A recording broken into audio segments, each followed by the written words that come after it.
If you'd like to hear the full episode or any of the scenario archives, be sure to subscribe and click the link in our bio. Also, like and follow the Scenario Radio Show on all of our social media platforms for more real talk with the playlist. Peace. I've been really excited about the opportunity to have this discussion. We planned this out months ago because we wanted to make sure we got something in, have a really good discussion before the election started. I already knew that no matter when we had the discussion, there would be something in the news worth talking about by the time we got there.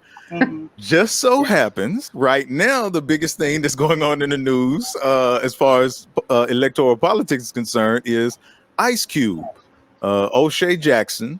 Now, if you've been keeping up, he had been working on this contract with Black America, and he had been talking about it for at least a couple of months now, maybe 2 to 3, maybe a little bit longer than that, months. And apparently he shared this idea and had, was looking for the opportunity to present it to both of the campaigns, the Biden campaign and the Trump campaign. Apparently the Biden campaign informed him that they would be glad to look at it after the election. The Trump campaign looked at it, I think implemented maybe portions of it into their platinum plan, as I think it's referred to, for Black America, and then shared that information with the public. And from there was there's been, I want to say there's been backlash, but I don't want to just represent all of it as backlash. Whatever the case, there's been a lot of back and forth about that in the Black community. Yeah, a lot of chatter as far as, okay, well, what do we think about this? How do we feel? And people have a lot of different feelings about it. And I want to get each of you get what your take is on how you see it right now. Philena, what about you? What have you been keeping up with it? And if so, what's your thoughts? Yeah, I saw it explode with his involvement with ADOS, the American Descendants of Slavery movement, and he had just recently interviewed with Tone Talks, was it yesterday or a couple of days ago, and he's also taken aback by his specific demand for Black Americans specifically, and making that the strongest point of the whole thing. And just what's recently happened is he did finally interview on CNN, and they, after the interview, they go into a discussion about ADOS being Russian bots. And I find that hilarious because who was considered a Russian bot back in 2016, supporters of the Green Party and Jill Stein. And it seems like they like to use this narrative when they want to suppress a movement of any kind that is grassroots, that is fighting for either a Green New Deal or reparations for descendants of slavery. So I it's kind of funny for me because it's like, okay, I fought back the Russian thing for my politics. Now I got to fight back the Russian thing because of my Blackness. So it's a catch-22 for me. Yeah.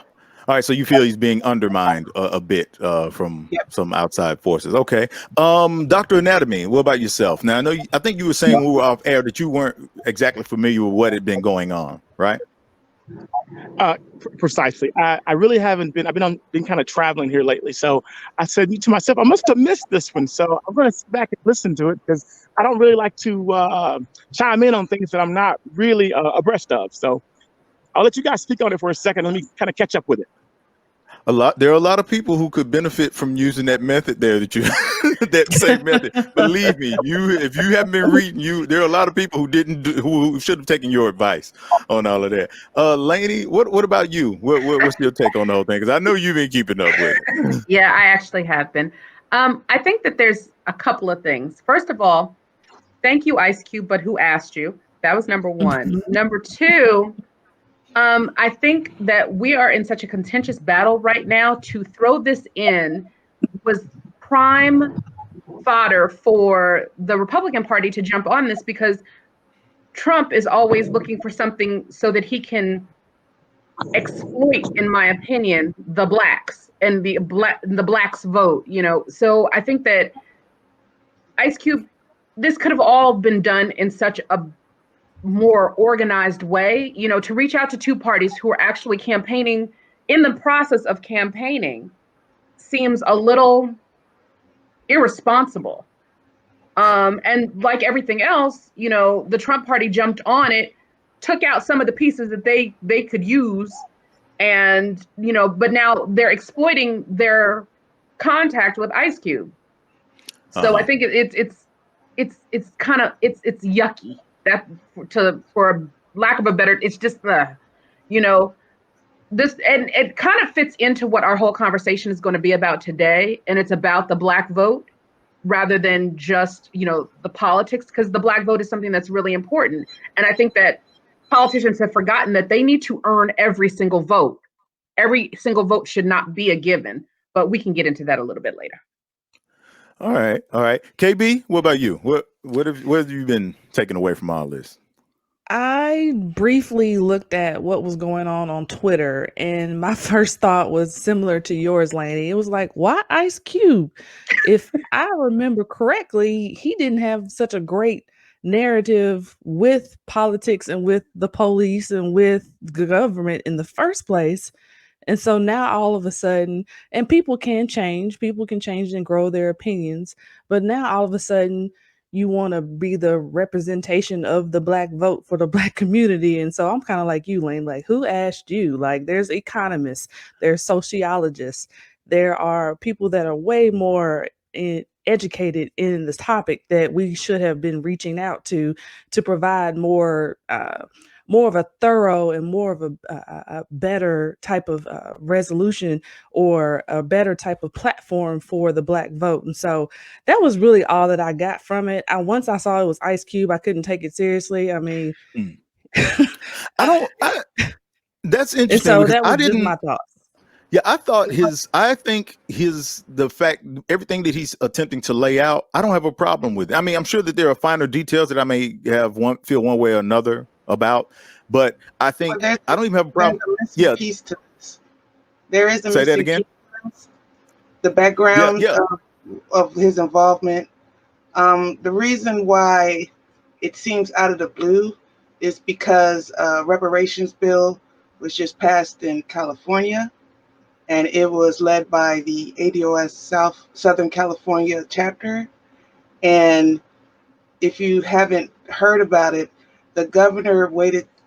I think he wasn't going to sign it, and Ice Cube got involved and contacted the governor, and he signed it finally on that last day to implement that reparations bill. So for me, it's a repeat of what happened with Haiti when a movement begins with the upper class and the working class work together to get stuff done. And that's the background behind why all of a sudden Ice Cube seems to be making noise. I don't have a problem with his political involvement, his engagement, or his ideas. I do think, and I don't, even the fact how things turned out, I don't have a problem with. But what my concern is that oftentimes when there are people in entertainment who get engaged in these things politically, they don't necessarily tend to do enough coalition building. I think that could help some. Like, there are people who would there. I'm sure there are people who could have said, well, at the 11th hour, if you bring this to either one of them, they'll just say whatever. Mm-hmm. Like, if you bring this to Trump, if you bring this to Biden, they're not going to give you anything that's going to be particularly useful. They're just going to say whatever. And or they're going to say, okay, yes, this is great, because they don't want to alienate the particular person. If they're somebody who's that's a celebrity, they don't want to alienate their fan base. But I think that one of the problems is an ego problem. And this is the same problem that we saw when Steve Harvey went to have his conversation with Trump. Uh-huh. And when Pastor John Gray went to go have his conversation with Trump, people were saying, hey, this is not a good idea. This is, you need some better talking points. You need some people around you to be able to insert what needs to be said and how this needs to be handled. Even when the HBCU presidents went to go visit with Trump, it wasn't a good idea, because ultimately all of those visits became photo ops. Yeah. I mean, and we can talk about the huge elephant in the room, Kanye. But I don't even But want or we to. don't have to. Yeah. I don't even want to attempt to, because he's on a whole other thing. But I do. But yeah. So like again, I think what he is offering, it's great that he's taken the time to do the work and to do the legwork. So I'm not particularly critical of him in saying, well, he shouldn't have done it. I'm just saying I recognize that, considering where he's coming from on it, it would be better going forward that if we're in a situation where he's had some people who can kind of, inform him a little better and help him along with that process, so that we can get the most out of it. Like, I think some people are trying to vilify him for it, and for me, it's not. I'm not vilifying him for it at all. But it needed to be more collaborative. I totally agree with you, Van. There needed to be a collaborative effort here between him and maybe another party or something that has been, working towards what we need, this for Black folks in America. And it almost like he just said, I'm doing it. This is what we're doing. This is where we're going. Boom. And it just kind of came out of like left field. I know that he's been working on it for a while. And as you said, he was working with the ADOS people in California in reparations. But for the rest of the country who don't live in California, it just kind of came out of nowhere. And it was just kind of like, what? Okay, but who else are you working with? How are you making this? Exactly. What are your, how are you implementing this? What are the plans behind the plans? So I don't necessarily have a problem with the plan. I have a problem with the execution. Ice Cube would have definitely been better served to say, hey, let me bring in some other people and making an actual committee to talk about the details of this type of bill or resolution or whatever it is that they're trying to bring into fruition. Instead, he said, yep, I'm the guy, and just kept talking instead of saying, hey, let me bring in some other experts and make this a, like you said, collaborative effort. Okay. Well, I did want to hear what everyone's thoughts was, because I thought that was something. It's right there. It's in the forefront. Of course, the news cycle keeps going continuously, so there's always something popping up, and I'm sure that story is going to have a lot more to follow. In fact, I think he has done a series of interviews over the last maybe 24 hours, and I personally haven't had a chance to check them out, but I'm looking forward to seeing what's been said there as well. I just hope that whatever happens, this doesn't turn into a thing. I don't think every conversation that we have as Black people politically needs to turn into a conversation of heroes and villains. Right. And my fear is that's what always seems to happen. It doesn't serve us any. It's like, okay, we don't agree. How can we figure out where the areas of overlap that we can work together on? And I think we live in what I like to call the microwave cancel culture. We're going to cancel you for like a hot second, and then we're going to hit that microwave button and start up. And because I think I'm probably the only Black person who still won't eat Papa John's.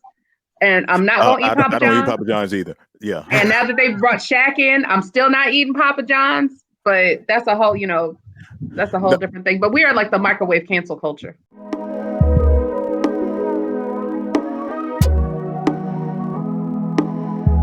This is the Scenario Radio Show. Real talk with a playlist.